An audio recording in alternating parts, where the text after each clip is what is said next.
नमस्कार, मैं रश्मि वर्मा, व्याख्याता रायगढ़ छत्तीसगढ़ से। आज हम पुष्प के बारे में कुछ विशेष बातें जानने जा रहे हैं, जिसमें एक है पुष्प एक रूपांतरित प्ररोह है और जनन अंगों के आधार पर पुष्प के प्रकार। पुष्प एक रूपांतरित प्ररोह है। इस बात को समझने के लिए यदि हम एक कागज़ की लंबी सी पट्टी लें और उसको रोल करें, रोल करने के बाद में उसके भीतरी भाग के सिरे को पकड़कर अगर हम लंबाई में खींचते हैं तो एक मैजिक स्टिक तैयार हो जाती है। बस यही कल्पना हमें आगे समझने के लिए करनी है। मान लीजिए आपके हाथ में एक पुष्प है और आप काल्पनिक रूप से उसके जायांग को पकड़कर धीरे धीरे खींचना शुरू करते हैं और वो लंबा होता जाता है।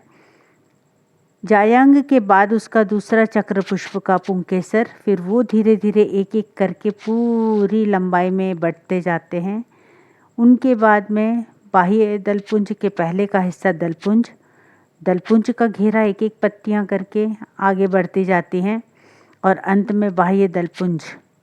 इस प्रकार से पूरी एक लंबाई में तने का रूप ली हुई एक शाखा सी पनप जाती है, जिसमें हमें पर्व और पर्व संधियाँ बिल्कुल तने के समान दिखाई देंगी।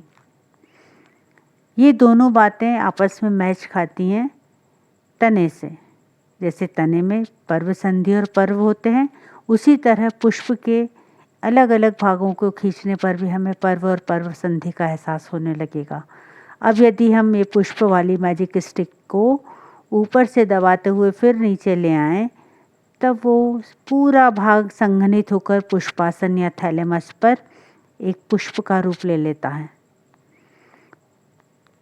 ये परिवर्तन प्रजनन के कार्य को पूर्ण करने के लिए पौधे के द्वारा किया जाता है और प्ररोह पुष्प में रूपांतरित हो जाता है।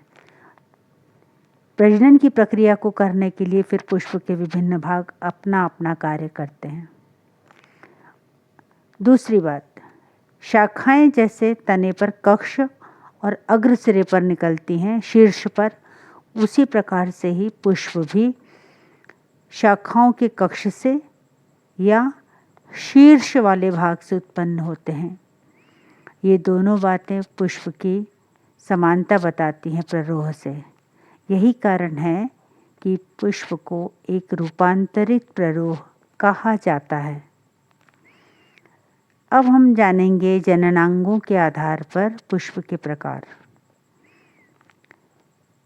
हमें मालूम है कि जो पुंकेसर होते हैं पुष्प के नर जननांग है और जायांग पुष्प के मादा जननांग है।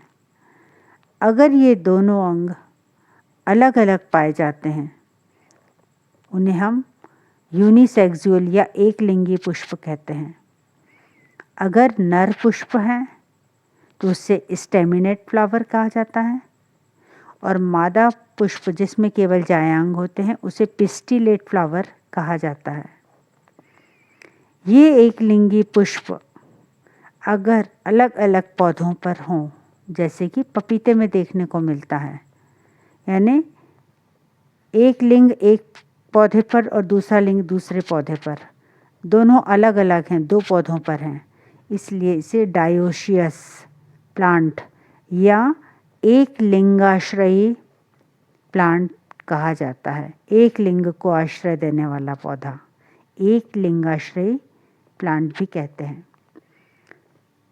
बाइसेक्सुअल की यदि हम बात करें, द्विलिंगी पुष्प, तो जब नर तथा मादा लिंग दोनों एक साथ उपस्थित हों तो उसे बाइसेक्सुअल या द्विलिंगी पुष्प कहते हैं। जब दोनों लिंग एक ही पुष्प में होते हैं, अर्थात वो पुष्प पूर्ण होता है और ये एक ही पौधे पर पाए जाएं, दोनों लिंग एक पुष्प में एक ही पौधे पर हों, एक मीन्स मोनो, तब उस प्लांट को मोनोशियस प्लांट कहा जाता है। तीसरा जो प्रकार है वो है नपुंसक पुष्प। जिस पौधे में नर तथा मादा दोनों ही पुष्प ना हो, उसे नपुंसक पुष्प कहा जाता है। धन्यवाद।